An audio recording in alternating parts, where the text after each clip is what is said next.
Good evening दोस्तों। कल 27 फरवरी को इंडियन मार्केट्स में थोड़ी गिरावट आई। निफ्टी 25,200 के नीचे बंद हुआ। ये सब जियोपॉलिटिकल टेंशंस और इंस्टीट्यूशनल्स के बाइंग सेलिंग की वजह से हुआ। अब डिटेल में देखते हैं क्या हुआ और क्यों। चलो पहले ग्लोबल पिक्चर देखते हैं। यूएस मार्केट कल नेगेटिव में क्लोज हुआ। लोग थोड़ा डर रहे थे, लेकिन अच्छा डाटा भी था। यूएस जॉबलेस क्लेम्स 21 फरवरी वीक के लिए 2,12,000 आए, जो लोग ने 2,16,000 का एक्सपेक्ट किया था। बेटर था, बट 4 वीक्स एवरेज 220 टू 250 था। कंटिन्यूइंग क्लेम्स भी थोड़ा कम रहे। ये बताता है यूएस के जॉब मार्केट स्ट्रांग है, तो फेड जल्द से जल्द रेट कम नहीं करेगा, इसलिए शेयर मार्केट भी प्रेशर में आया। यूएस 10 ईयर्स बॉन्ड यील्ड थोड़ा गिरकर 3.96% पे आए। डॉलर थोड़ा स्ट्रांग हुआ, 97.65 पे ट्रेड हो रहा था। क्रूड ऑयल भी 67.65 पे बंद हुआ, क्योंकि सप्लाई का डर था। और अब मेजर ग्लोबल ट्रिगर्स क्या है? सबसे बड़ी खबर थी इजराइल और यूएस ने ईरान पे जॉइंट अटैक किया 28 फरवरी को। तेहरान, इस्फहान, कोम जैसे शहरों पे बम्बार्ड किया गया है। इजराइल ने कहा ये प्रिमिटिव स्ट्राइक्स थे। नेतन्याहू ने बोला ईरान का रिजिम खत्म करेंगे। ट्रंप ने भी इस बात को कंफर्म किया। ये ईरान का मिसाइल और न्यूक्लियर प्रोग्राम के खिलाफ था। ईरान ने बदले की धमकी भी दी, अपना एयर स्पेस बंद कर दिया और इसराइल पे मिसाइल्स भी दागे गए। इस वजह से क्रूड ऑयल में टेंशन बढ़ी, क्योंकि स्ट्रेट ऑफ हार्मुज से जो ऑयल सप्लाई रुक सकती है। ग्लोबल मार्केट में डर फैला। लोग सेफ चीजों जैसे बॉन्ड और गोल्ड की तरफ जाने की संभावना है, और इमर्जिंग मार्केट्स जैसे इंडिया से पैसा निकालेंगे, इसलिए शेयर मार्केट में भी सेलिंग प्रेशर आ सकती है।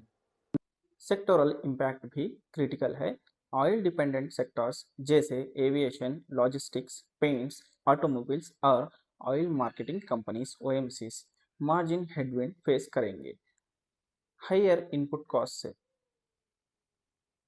एग्जाम्पल के लिए ऑटोस में फ्यूल कॉस्ट बढ़ेगा, डिमांड सॉफ्ट हो सकती है। एविएशन में टिकट प्राइसेस ऊपर जाएंगे, hurting consumer discretionary spending. Indian market का परफॉर्मेंस देखते हैं। निफ्टी 27 फरवरी को 25,178 पे क्लोज हुआ, 317 पॉइंट्स गिर के। और सेंसेक्स भी 961 पॉइंट्स गिर के 81,287 पे क्लोज हुआ। यह गिरावट ग्लोबल टेंशन से आई थी, और साथ में एडवांस डिक्लाइन रेशियो भी 975 स्टॉक्स अप थे और 1921 स्टॉक्स डाउन थे, मतलब ज्यादातर स्टॉक्स गिर गए। हाई वैल्यूएशंस की वजह से भी करेक्शन आया, प्लस इन्फ्लेशन और रेट कट डिले का भी डर था। डिफेंस और एनर्जी स्टॉक्स शॉर्ट टर्म में सपोर्ट पा सकते हैं रिस्क ऑफ एनवायरनमेंट में, और गोल्ड जैसे सेफ हेवन अट्रैक्ट कर सकते हैं इंस्टीट्यूशनल इन्वेस्टर्स। ये रिस्क मॉनिटर कर रहे हैं। एफआईआईस रिस्क ऑफ सेंटिमेंट से आउटफ्लोज इंक्रीज कर सकते हैं, जबकि डीआईआईस डोमेस्टिक स्टेबिलिटी पे बेट करते हैं, बट ओवरऑल वोलेटिलिटी एलिवेट हो जाएगी। लिक्विडिटी एंगल से ये risk global capital flows affect करते हैं इमर्जिंग मार्केट्स जैसे इंडिया में।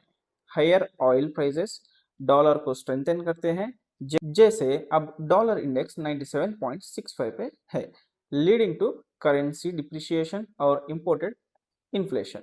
इंस्टीट्यूशंस क्वालिटी डिफेंसिव प्रिफर करते हैं, ऐसे टाइम पे सिक्लिकल्स अवॉइड करते हैं।